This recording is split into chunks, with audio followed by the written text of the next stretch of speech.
Long-tailed tits are delightful and sociable birds that can brighten up any garden. Here are some tips to attract them to your garden.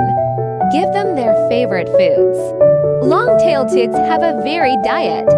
Consider offering peanuts, mealworms, soup balls, and sunflower seeds. They'll appreciate the extra nourishment, especially during the winter. Create a welcoming habitat. Dense or thorny plants provide excellent shelter.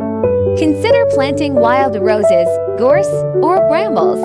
These not only offer protection, but also serve as potential nesting sites.